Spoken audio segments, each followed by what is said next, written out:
Hello, everyone, and I'm back, and today I'm going to be talking about dinosaurs. And starting off, we should wonder how do we think of dinosaurs? How do they fit in with creation, and are they when people think of them, they think millions of years ago dinosaurs roamed the earth. That's usually the first lines of books about dinosaurs is that they roamed the earth millions of years ago and they went extinct about 65 million years ago at the end of the Cretaceous period in the fossil record.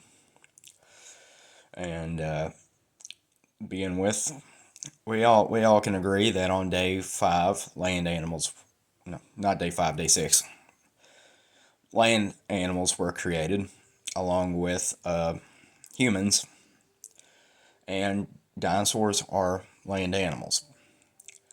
And many people may be thinking that there are water dinosaurs and there are flying dinosaurs. But dinosaurs are land dwelling reptiles. So, flying reptiles like pterosaurs, for example, are not dinosaurs. There's flying reptiles. They live at the same time. They live with in the same environments as dinosaurs, but they're not dinosaurs. And people may think of sea dwelling dinosaurs, Mosasaurus, Ichthyosaurs, Plesiosaurs, Pliosaurs, and so on, aren't dinosaurs either. They're marine reptiles that live with dinosaurs. And in my video on the Creation Week, I discussed how the theory of evolution does not fit in with the days of creation due to time, and they're due to opposite order. In the evolutionary theory, water came after dry land, but in the Creation Week, water came first, then dry land appeared. And another one is flying animals came before land animals in Creation Week, but in the evolutionary time frame, flying animals came after land animals because you'd have to be a land animal, then you have to evolve into a flying animal, like a rat like creature to a bat. Over time, it learns to through natural selection and mutations, and it will eventually be able to form wings and able to fly. And also on day 6, that's the same day that Adam was created. And another thing, many people don't think of dinosaurs and humans living at the same time. They think quite the opposite of that. Because again, they say that dinosaurs went extinct 65 million years ago when humans didn't appear to about 3 million years ago. But in some shape or form, then around 200,000 years ago, modern Homo sapiens formed from, from along with other supposed human species, which do not believe are other species, they're just other variants of people, like Neanderthal and Homo heidelbergensis. Video for another day. But, and I'll go ahead and say I'm going to keep this one shorter because my other ones were almost 30 minutes long, so I'll try my best to keep it short. But, and so people wonder, did dinosaurs and humans live on the same day? Live at the same time? Yes, they did. And again, people will think, well, where's the evidence? We don't find human fossils with dinosaur fossils, which we don't, but some may argue that there is. But all that for a later day.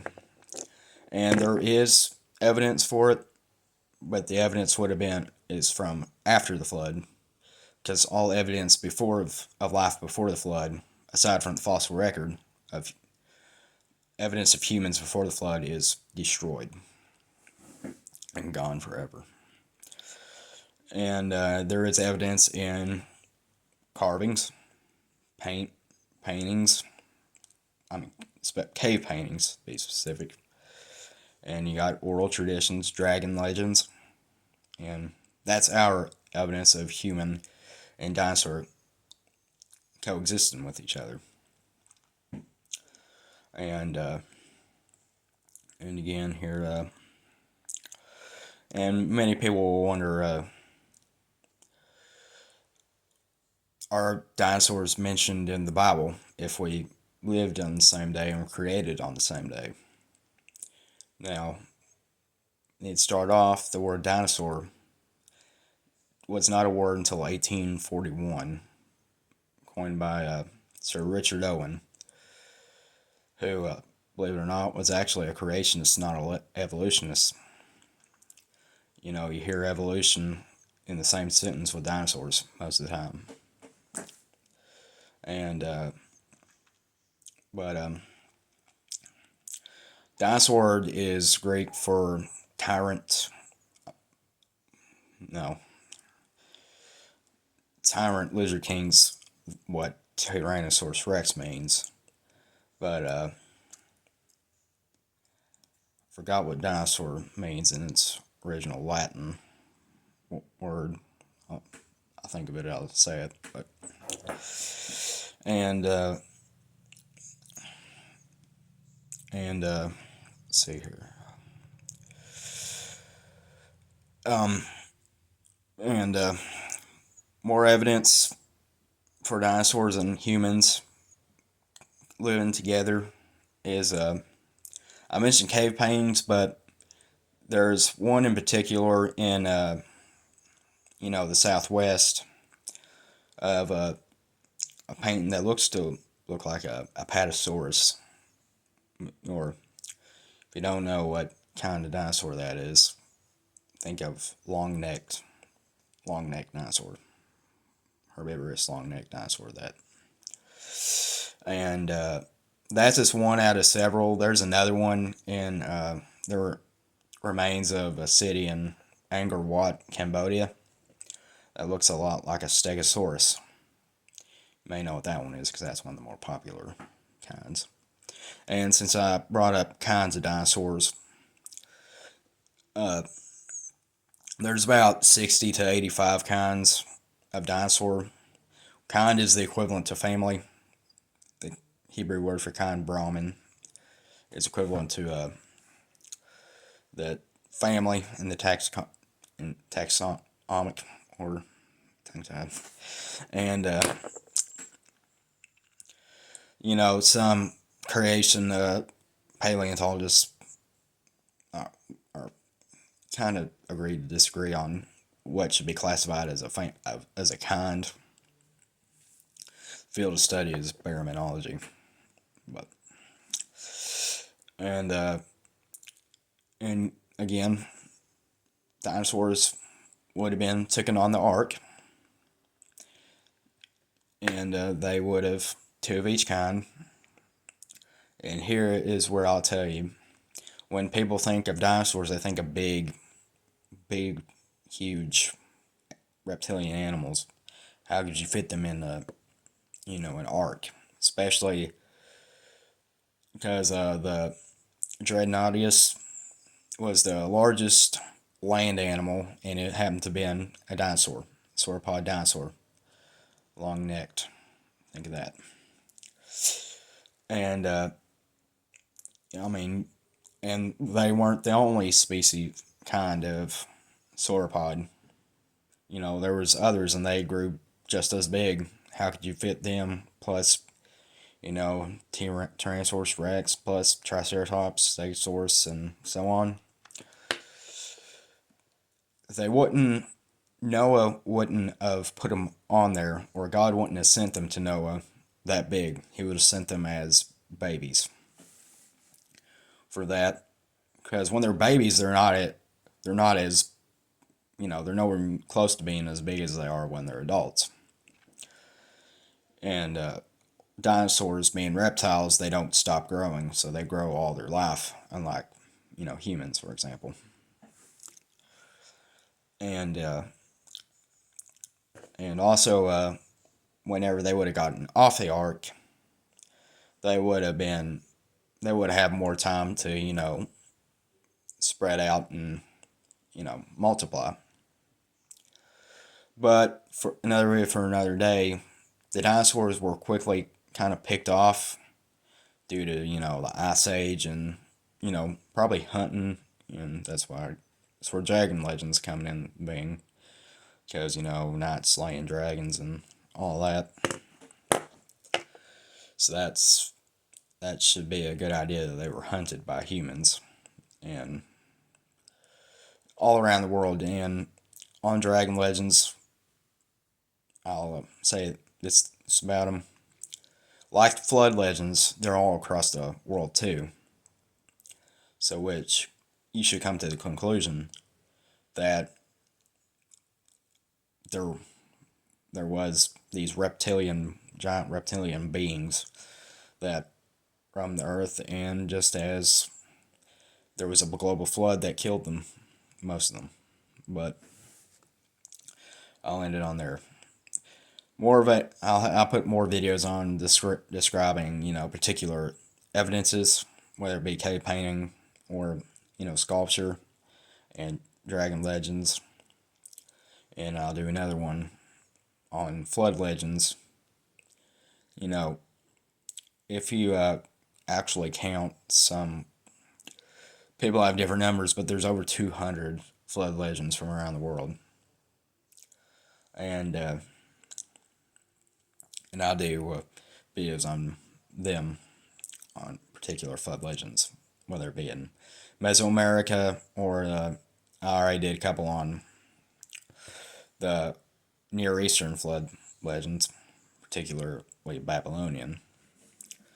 And then you got, like I said, you got Native American Indians that have, flood legends, and they're a whole lot far away from, the Near Eastern people.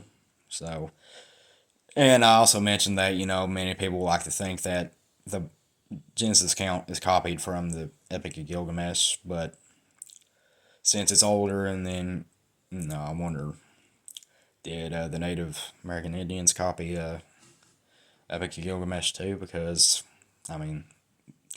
their Epic of Gilgamesh is arguably older, but, it don't take much studying to figure out that oral traditions usually are preserved much better than written traditions. And but more on that topic in later videos. And I got talking about dinosaurs in the Bible. That's where I forgot what I was talking about, but all right, I'm back to it. And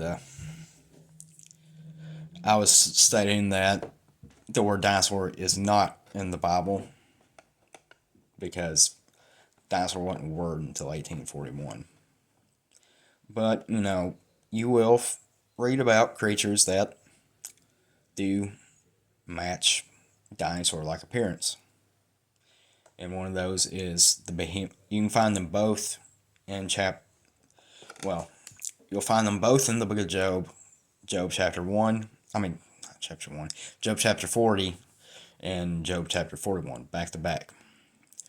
Job 40, you hear about creature behemoth, which I'll do a later video on discussing him. He matches the descriptions of a sauropod dinosaur. And I'll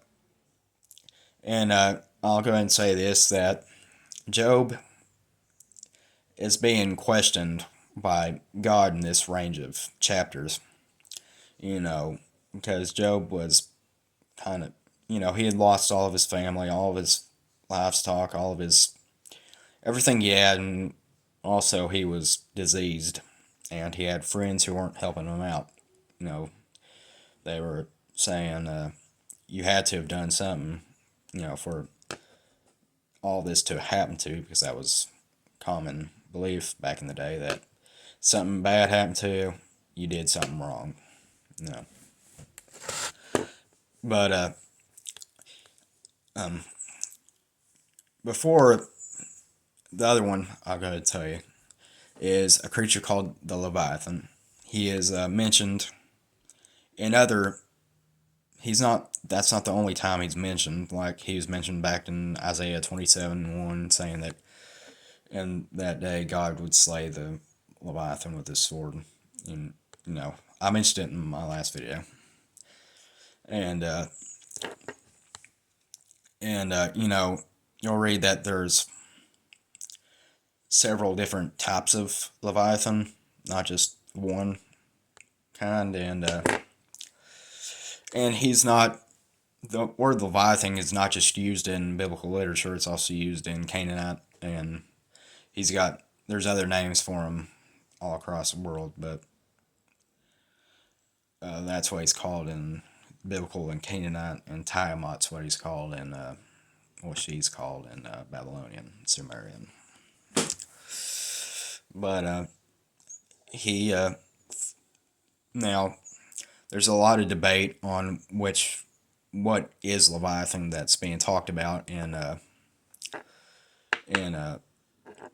Job 41. Some people may say, but I'll do another video on him, but I'll say he's a reptile. He's a reptilian creature.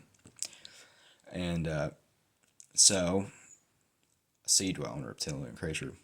So the possibilities for his identities are a mosasaur, a plesiosaur, and a Spinosaurus, which is a dinosaur. The other two were not, but and